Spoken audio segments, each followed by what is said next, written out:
Welcome to Glow's Kitchen. This is a special show to commemorate the holiday of Passover. And in past years, we have welcomed guests to our table, both Jews and non-Jews alike, to enjoy the wonderful tastes of the menu for our Passover Seder. And what I would like to do today is walk you through a lot of our family preparations.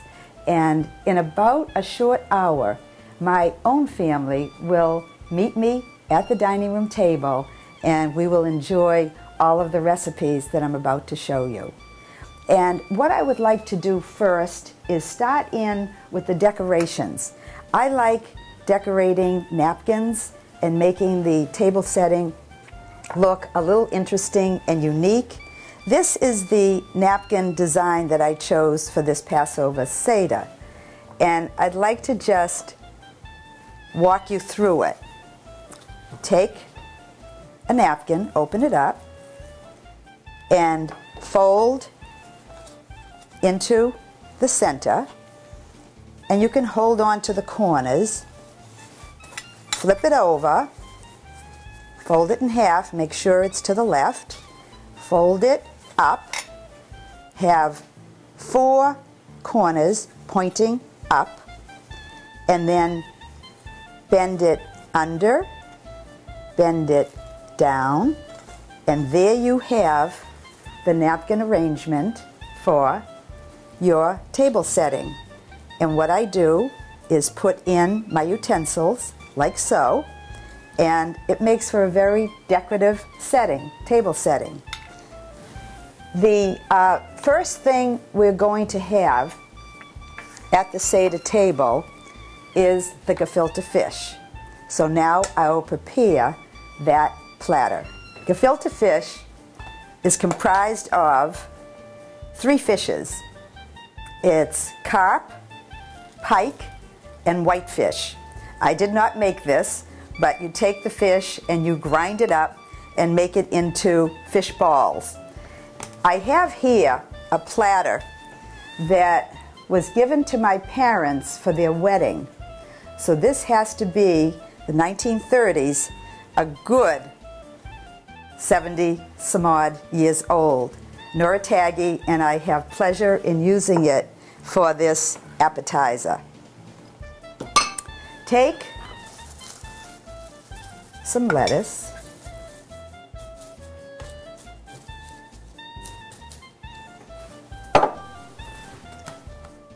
add pieces of fish,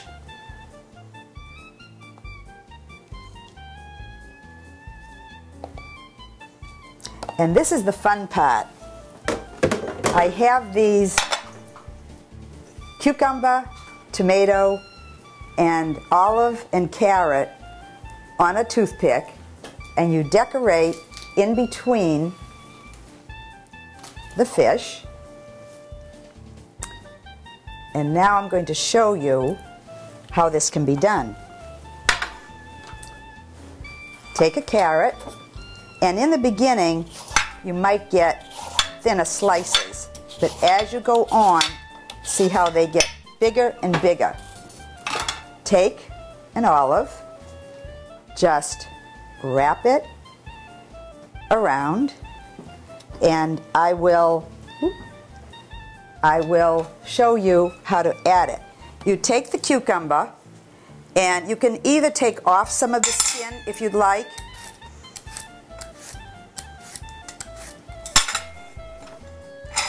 Scrape with a fork in a downward motion, deep.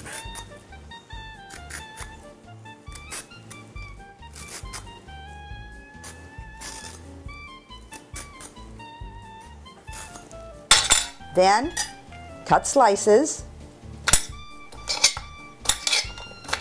and you'll see how you have nice ridges like so. So now you put one on a toothpick,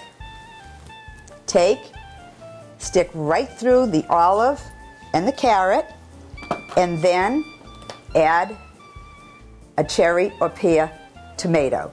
And there you have your setting.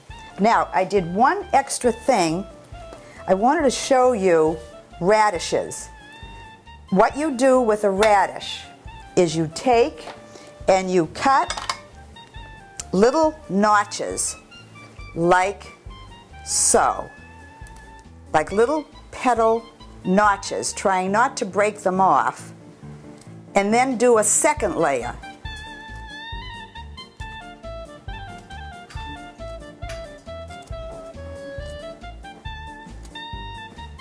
Put it in cold water and let it stay for about an hour. And then this is what you have. It looks like a floret. So this will be added to the table setting as an appetizer. Now the next item on the menu is matzo ball soup. But you have to have a good chicken soup base. So what I have here, and it's steaming, is 4 to 6 cups of water. And I'm going to add a little bit more broth. I parboiled the chicken, and these are chicken thighs. I parboiled them, and I want to use some of this because it has the nice chicken fat in it. And then I'm going to take this, and you can either break it up with your fingers, or you can, if you like, cut it into pieces. And usually when it's in the soup, it'll break apart by itself. But I'm going to take this, just use my fingers, rip it apart.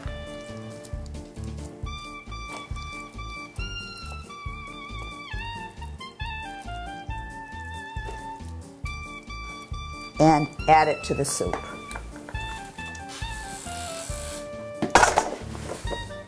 The 3 vegetables you're going to be using are onion and carrots, 3 carrots, and celery. What I do with the onion, I cut it in quarters, and again quarter it.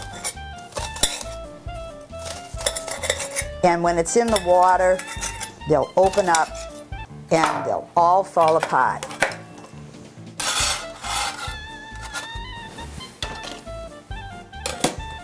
Carrots, I've already peeled them, and about 1 inch thickness.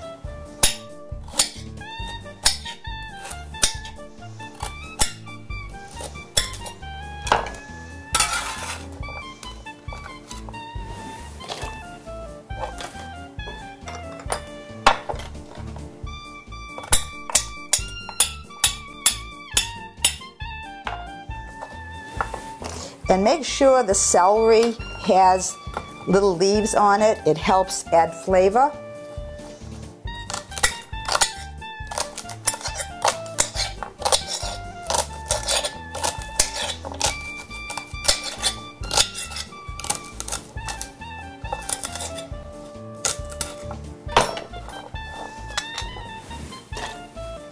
Now you have a nice hearty soup, but you also need to add some chicken base, and this just adds more flavoring to the soup mix. And I don't use that much salt, but here again I do use just a little bit, maybe about a teaspoon, and a little dash of pepper. I usually like my guests to take their soup and flavor it themselves. So you give it a nice little stir, and you simmer it for about an hour.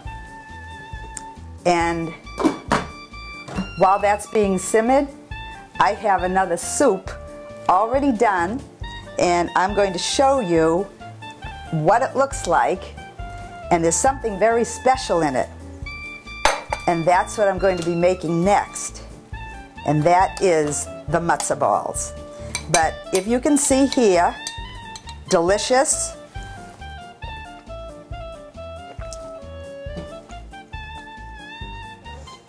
For me, the flavoring is just right. Some people might add more salt.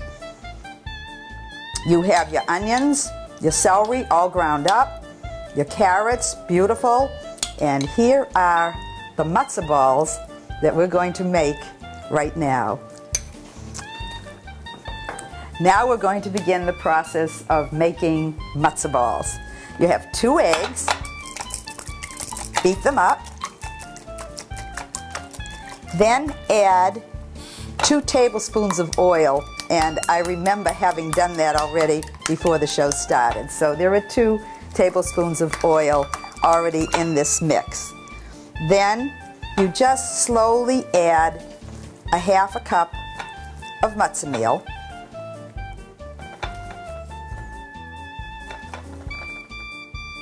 And some people do like salt, so I will add just a pinch to mine, but you can add accordingly. And then right at the end you can choose to add either 2 tablespoons of broth or 2 tablespoons of water. I choose to use the water. And make sure it is well mixed. And you can't use it for another 20 minutes. So you need to cover it and put it in the refrigerator so that it can chill out. But I do have something that has been refrigerated, and I'm going to show you how you make the matzo balls. It takes 30 to 40 minutes to cook, so I'm going to add them right to my soup. You can also, if you don't have a soup ready, you can put it in a pot and cook it for 30 to 40 minutes, simmer it as needed. You need to take and wet your hands. Take a piece, and it should be about 1 inch in diameter. There it is. And just add it to the mix.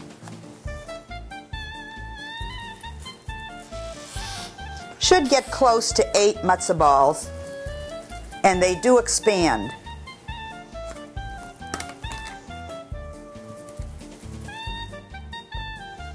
And every so often, just add some water to your palms of your hands.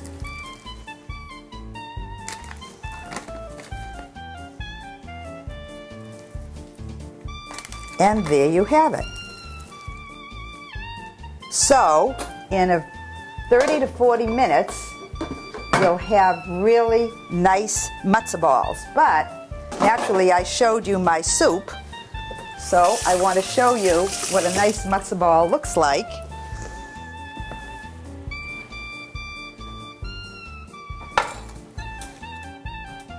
You can cut it open and see how large it got. It swells in the water, and it's nice and spongy, and it really is delicious.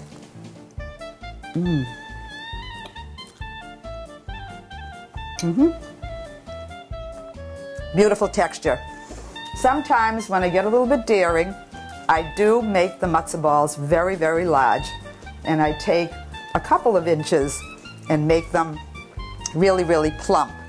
But this is my chicken soup mix with matzo balls, and I hope you enjoy that recipe. Now this is the main dish, and I'm heating up some oil right now on the burner, and I'm going to add a brisket, a 3-pound brisket, to the pan.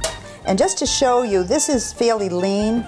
I sometimes have to cut off some of the fat, but for this one it was pretty good. So we put this on. That's why I have an apron today, because I was advised it will splatter.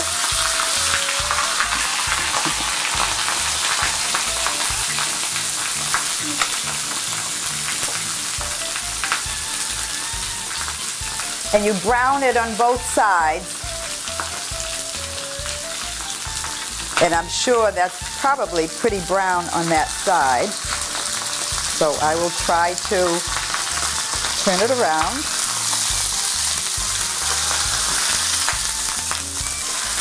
There you go. And you let that brown a little bit more. Then you have a couple of cups of water. Usually I use 4 cups in a large pan, but because this is a small pan, I'm using 2 cups of boiling water, and you slowly add it.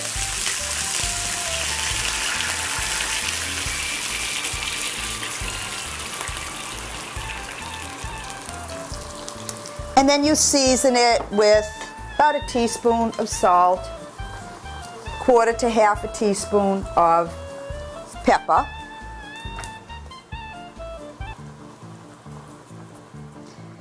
put it down to a simmer,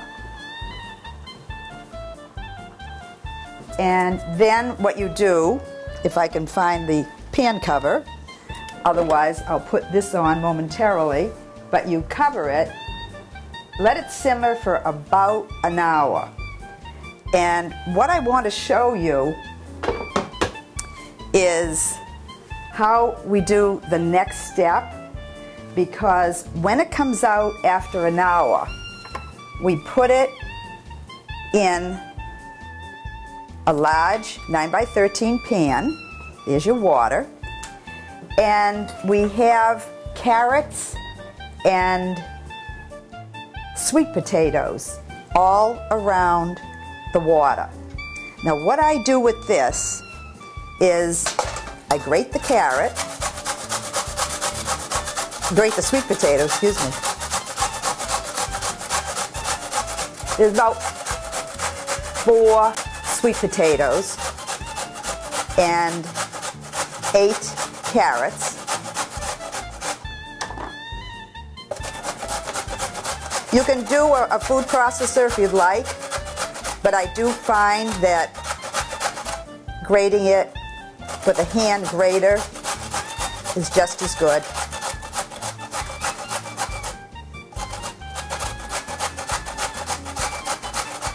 So this is what you'll get, and you'll start placing it around the broth. And I have a bowl of carrots to add.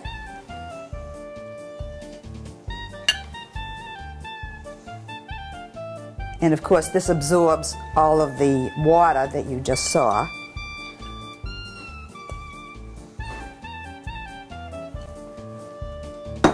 And the sweet potatoes. Just sort of mix them in. It really fills up the pan. And the seasoning is a 1/2 cup of brown sugar, and then I like to add a little cinnamon and sugar to that. There you have it. It almost hides the brisket, but it gets absorbed and shrinks a little bit.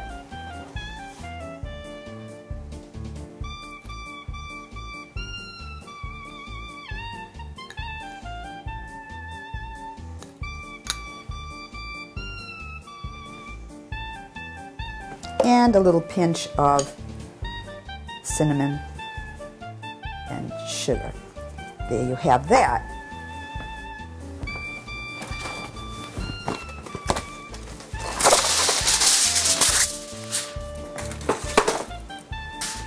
Now you just cover it tightly, put it in the oven for 2 hours.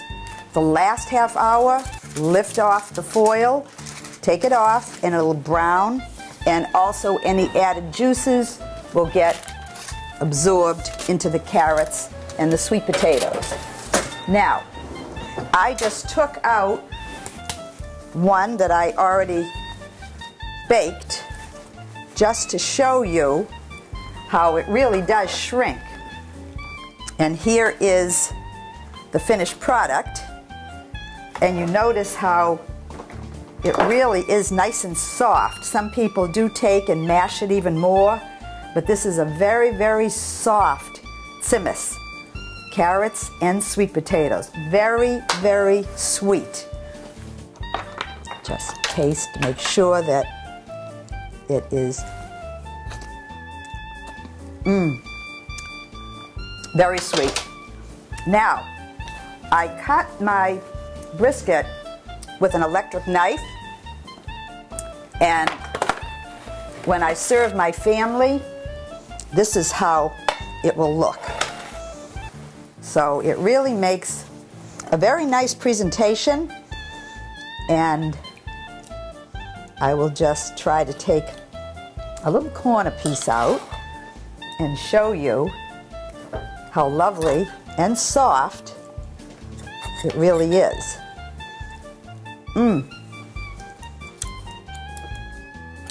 Excellent.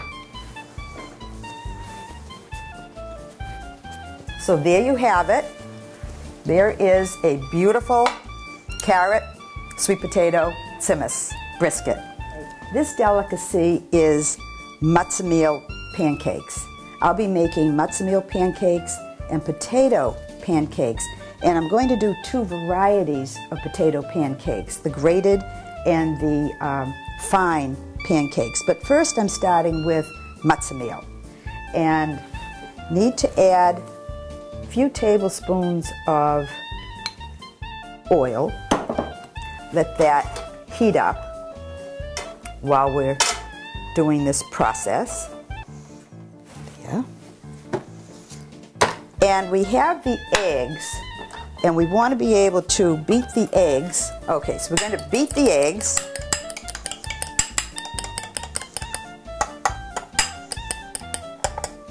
Add some water.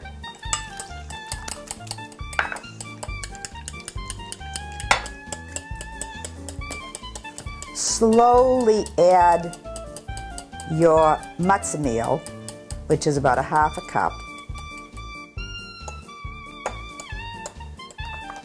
Stir it around, and a little salt for seasoning. And the key to this is the egg whites. I have pre-beaten the egg whites already. And some people do take and add the whites to the matzah meal mix, but it's nice and loose, and I'm going to add it, pour it right over.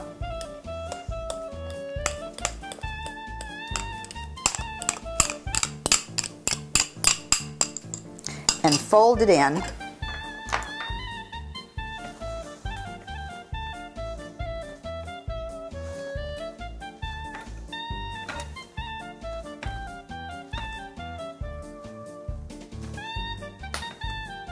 And I hear the oil is crackling, so we're ready. Make sure it's well blended. Might take a few minutes, but it's worth it. There.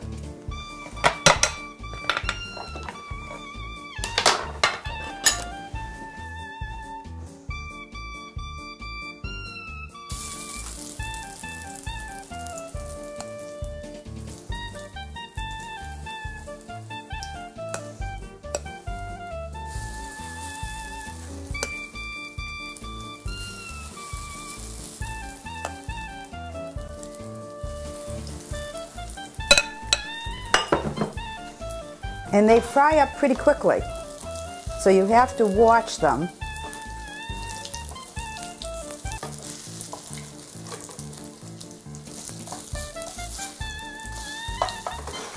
They came out nice and golden brown.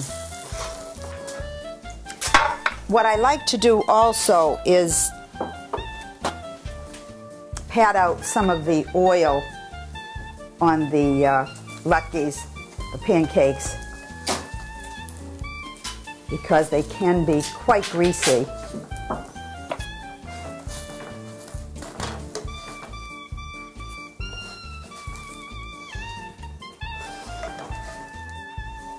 I'm going to take the pan off for a minute to just cool, because I'll be showing you a few other pancake recipes, and I want to make sure that it doesn't get too hot. But here's how it looks. It's very, very light, very fluffy, and it's served with sour cream or applesauce. But for this particular dinner, we're having brisket meat, and by kosher law, you do not have dairy sour cream, so we're having applesauce. The second pancake mix that I would like to do is the potato pancake or latke mix, and I want to do it grated first. So I'm just going to add a few tablespoons of oil. Vegetable or canola is what I use. And again, I use the hand grater. And some people prefer this potato latke much more. A little secret, in order to keep the potatoes white, use lemon juice.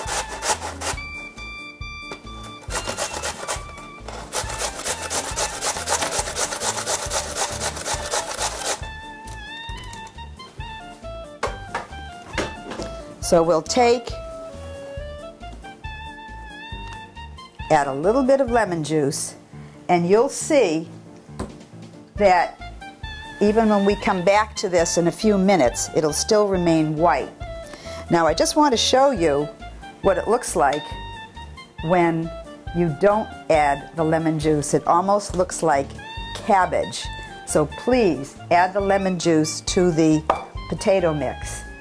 Now this has 2 eggs in it, a couple of tablespoons of cake meal, a little salt and pepper, and the grated potatoes, and a little grated onion for flavoring. Take and add it.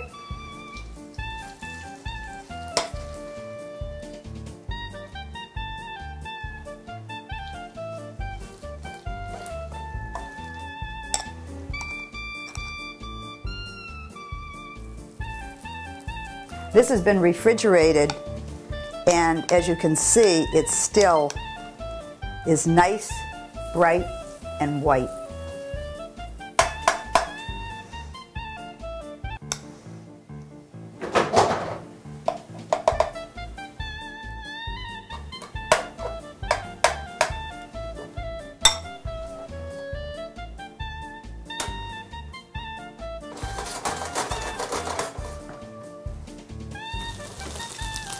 Just watch it, make sure it doesn't stick.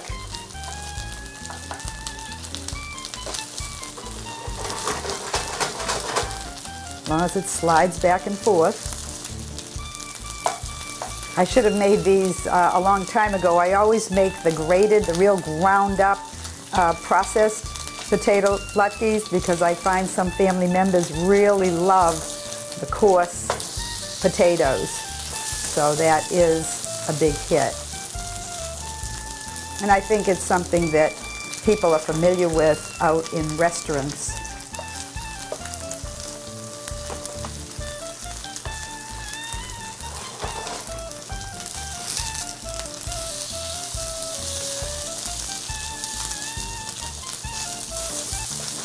And again, pat it down just to make sure the insides are fully cooked.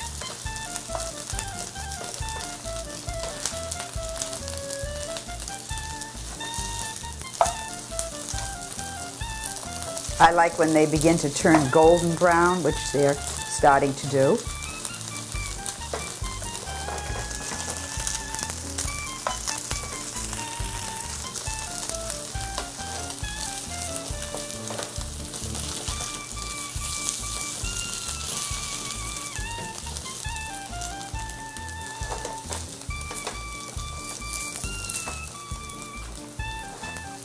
They have a beautiful aroma. These are best served with sour cream, but as I say, for this particular meal, we are staying with applesauce, but potato pancakes and sour cream are superb together. And there you have it.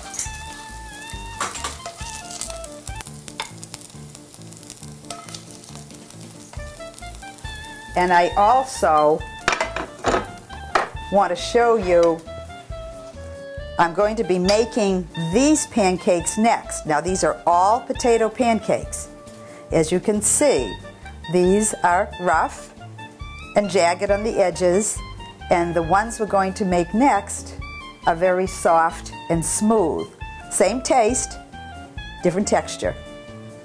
So we will begin a new process now with potato pancakes. Okay, the next method, again, is with a food processor. And first thing you do is add a couple of eggs.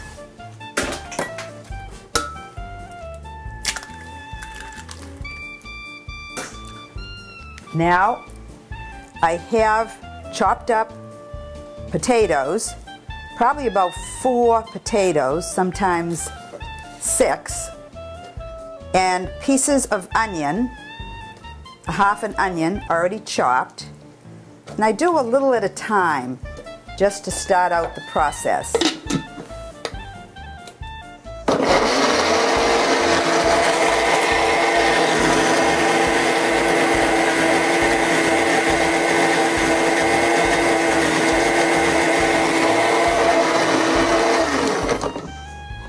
Now to add a little bit more. And also adding a couple of tablespoons of cake meal.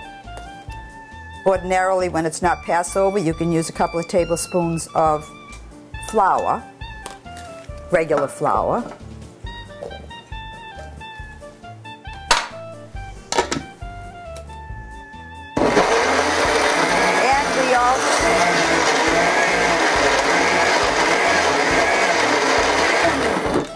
Also add just a little bit of pepper, about 1/4 to 1/2 teaspoon, and about a teaspoon of salt.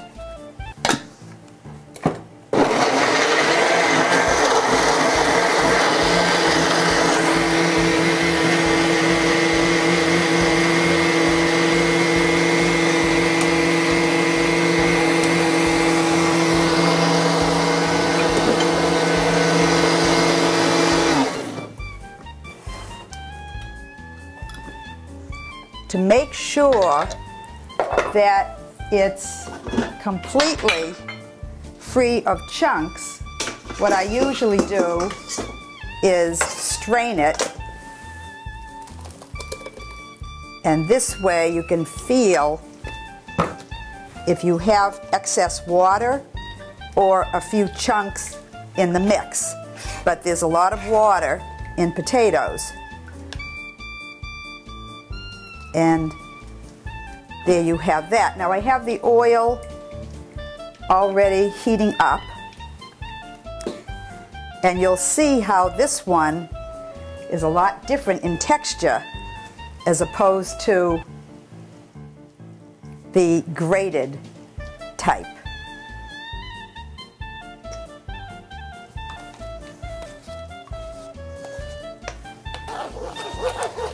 It is a nice consistency once you get all the water out.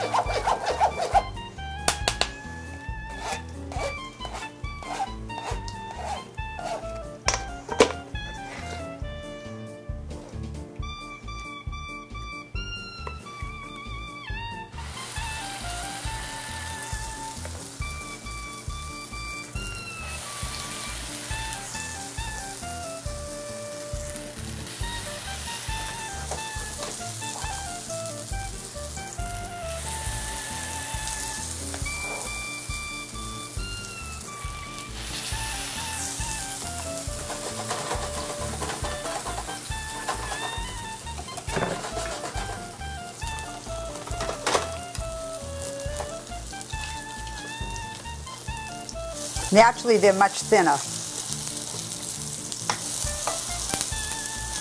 but delicious.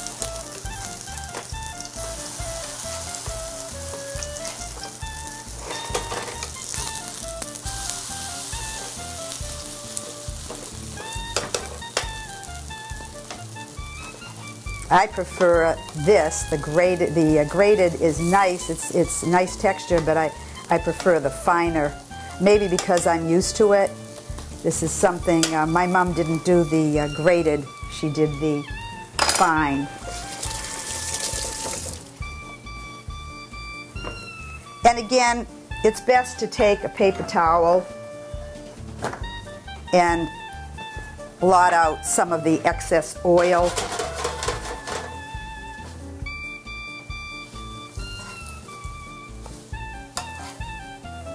And there you have it. It's absolutely simple.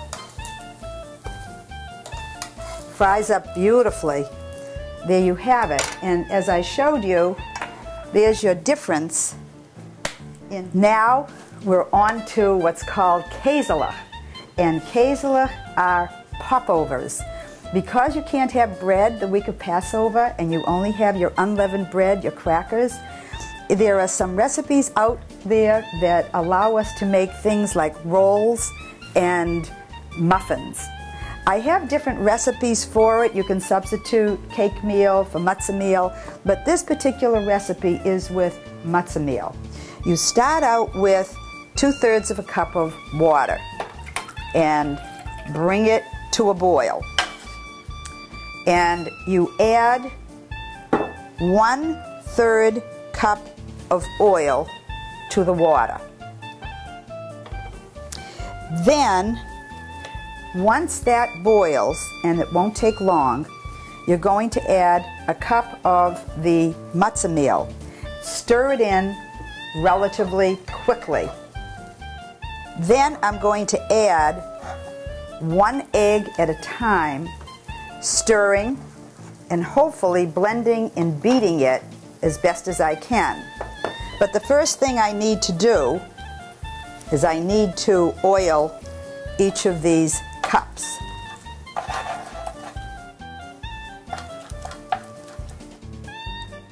I bake this for 20 minutes in a 425-degree oven. I think my grandmother used to do it at 500.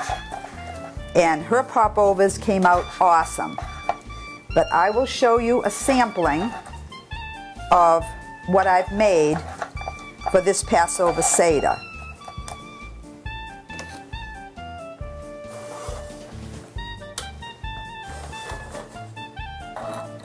You can either add a little pinch of sugar and salt or just salt to the mix, and that also enhances the flavor. So I will add a dash of sugar, a dash of salt, and it's starting to boil. So what we're going to do is pour in the matzah meal, give it a good stir, and you see how it comes together. Take it off,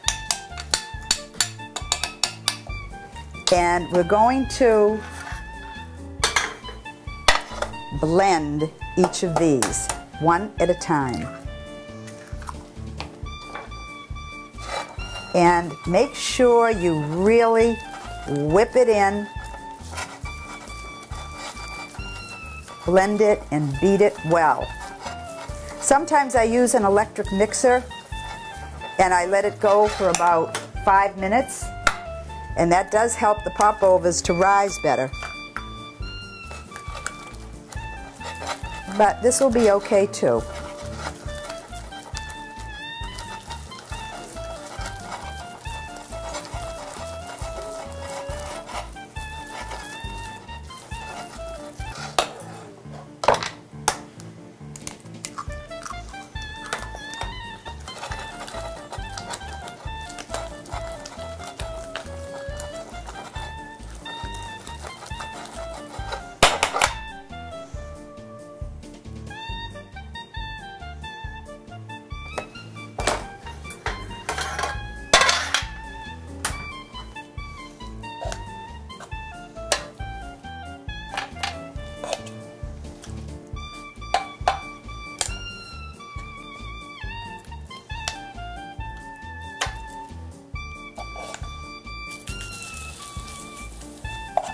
should be able to get a dozen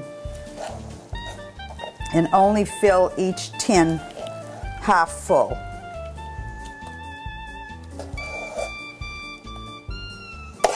And I got a dozen. There you have it. I'll show you a few different varieties that I've already made. This is a popover pan I used, and as you see, they don't come out as high as a popover, but they do have some durability. Then there are others that are a little bit irregular, and when you open them up, they're very spongy, but it feels good, tastes good, and you feel like you're having something in place of bread.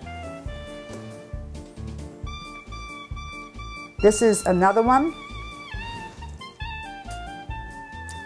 and every time I make them I have a surprise, and I wonder just, you know, how high they're going to turn out. I add cottage cheese and jelly to them, and they're great with eggs for breakfast. So this is Käselach or popovers. This is an apple kugel recipe or an apple pudding recipe, and this is going to be a lot of fun because the recipe calls for 1/4-inch slices of apples, and I have an apple corer, and you just press it right onto the corer and very gently roll.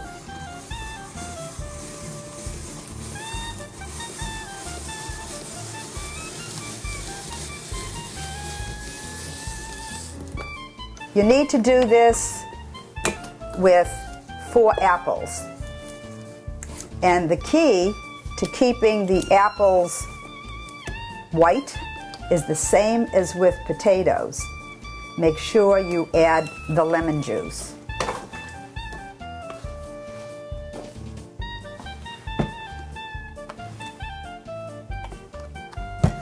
Now, it's not that easy. What you need to do is slice them once again.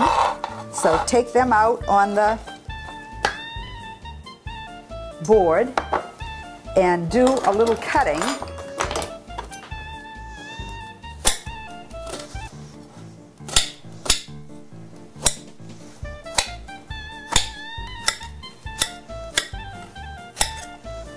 And if a few pieces of skin are left on, it's okay. It'll cook right in. Okay, there you have your apple slices.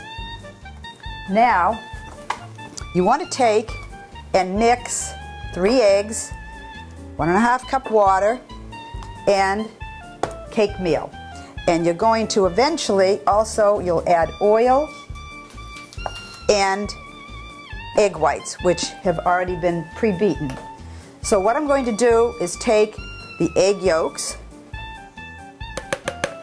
add that, the oil, and the 1½ cups of water. And take a fork or other implement, just beat it up a little bit till it's a little frothy.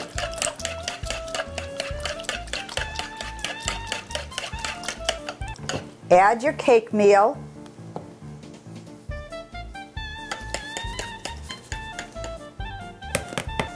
And your apple slices.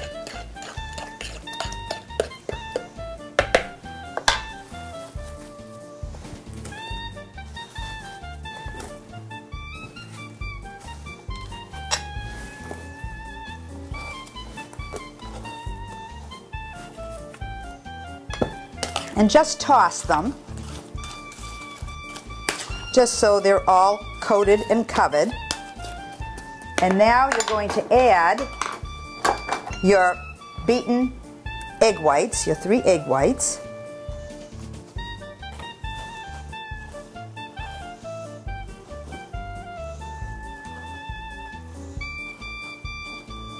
And like I say, on this holiday, everything is light and airy.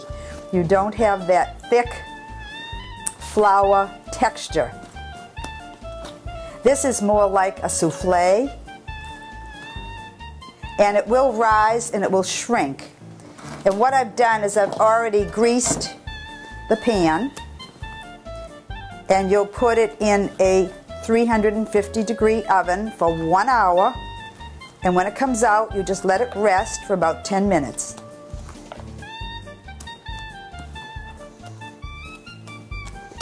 Now you just pour it in.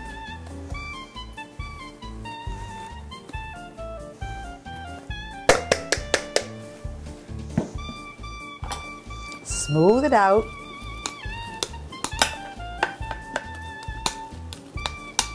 And you're ready to pop it in the oven. And I'm going to wait because I have the popovers in there right now, and they're at 425 and this is 350. But I'd like to show you actually what it looks like. It came out beautiful, and I actually tried a little piece already, but this is very light, tasty, almost a little cakey.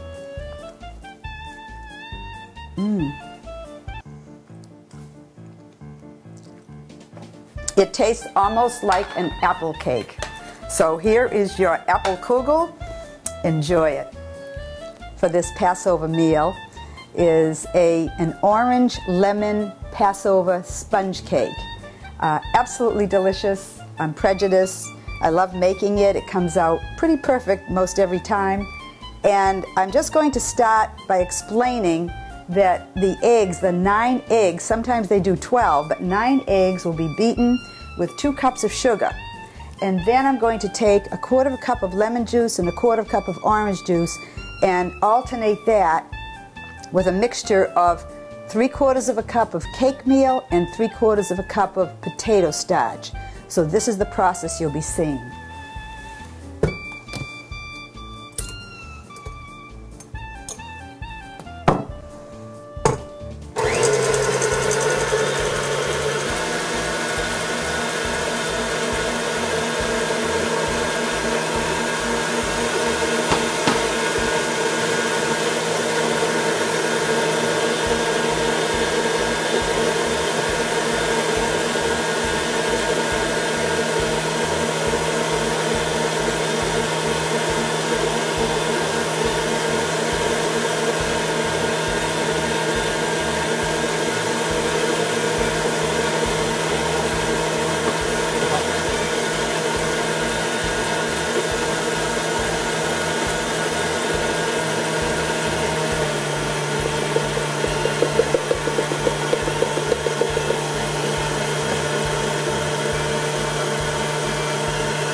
Now I'm going to take the rest and clean around the edges to make sure they're blended in.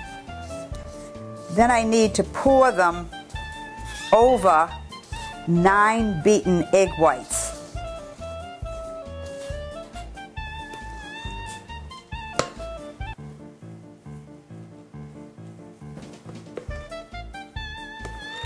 You can see the egg whites are puffing up on the sides of the pan.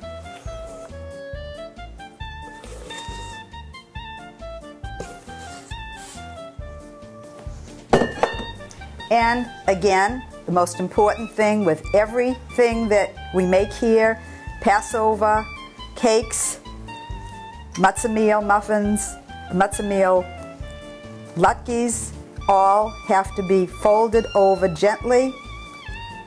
And I'm going to be placing this in a tube pan, no grease, an ungreased tube pan, because when it comes out, much like an angel cake, it's going to be turned over and allowed to cool. And you can taste the orange and lemon flavor in this cake. It's delicious.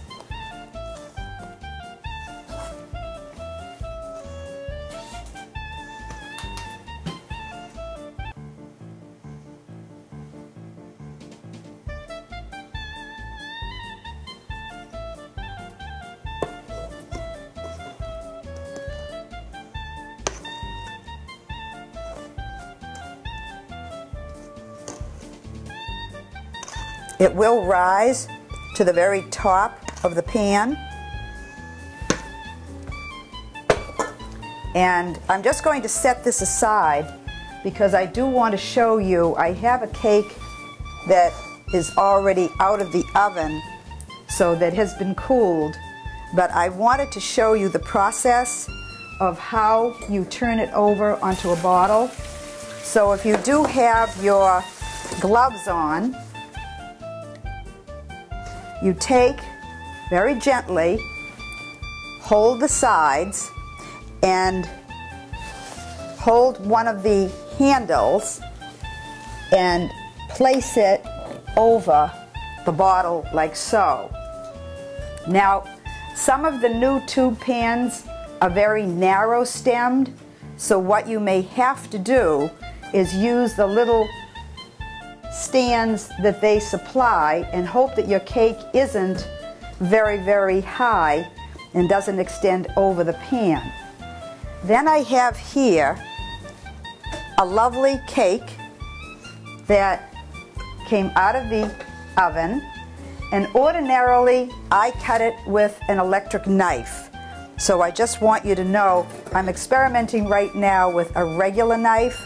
It's doing fairly well, but it's much better if it's light and spongy if you use an electric knife. But this is the orange lemon sponge cake. It is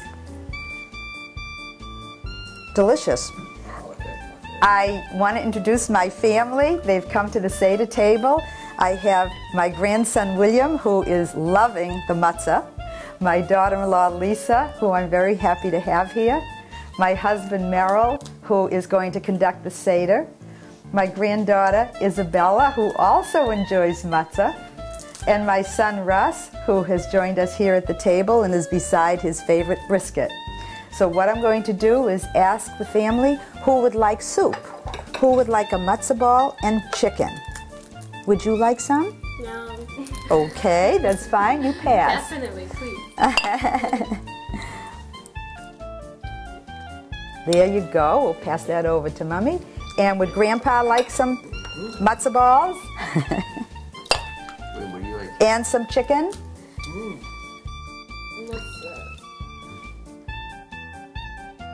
Isabella will pass because it's hot. And Russ? Yes. Okay. There you go. And Thank you. everybody, enjoy. Would you like some? And I find it a pleasure having you here at the Seder table. This is very special. And is there anything that I can get you? Would you like a piece of chicken? No? That's some chicken? In the middle of the table is the platter that symbolizes, right, the celery. You can pass the salt water, and that talks about the bitter times that the Jewish people went through. Here, pass this around and dip it in the water. Dip it in the water, and you'll see that it's a little bit bitter. It has salt on it. And we have parsley, lamb shank, harosis. Harosis is actually chopped apples, and it stands for the mortar that the Jewish people needed to use to build brick walls. And then they used to bake their matzah on those brick walls. So there's a lot of symbolism to this holiday. And of course, Merrill has the gefilte fish. If you could pass that down here. The gefilte fish, thank you. Would you like to take one of the vegetable sticks? Here, put this on your plate if you'd like it later. Good. You can put that to the side. And then there's a cup at the very end. Elijah's cup. Merrill, could you just hold that up? And that stands for the forthcoming of the Messiah, Elijah. We usually open the door at some point during the evening service, and at times we've had people welcomed in, neighbors and friends, who have joined us at the table. and that is the cup special for Elijah. Also, people, I do have farfel. Lisa, why don't you in that urn right in front of you, right here. And there's farfel, which is little sprinkled pieces of matzah cracker that are baked, and they're very, very hard, and they go into the soup. And we have the latkes, the pancakes with the applesauce, and many more goodies that are coming later on in the meal. Wait, more one? No.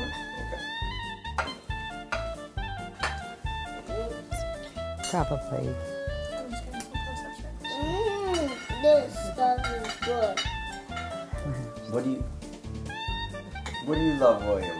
I love this, man. What's that? Want some? You want to cut it? Break it. Here, you want to break it? No. You want to break it? No. You want to cut it? Okay, ready? Ready, quick. Would you like to try a little bit of brisket? It's hot. A little piece of meat? Really good, William. Want to try it? A little bit. And then, if you don't like it, it's okay, but just try it a little bit. He likes his veggies. I'm going to try whatever I want. You want to wait pie to eat them? What? You want to wait pie to eat them? No. Maz, would you like to give a toast? Happy Passover. Huh?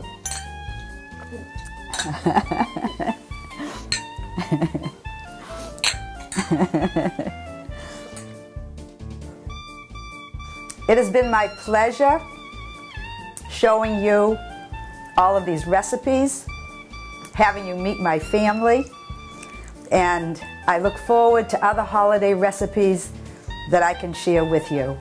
Thank you for joining me.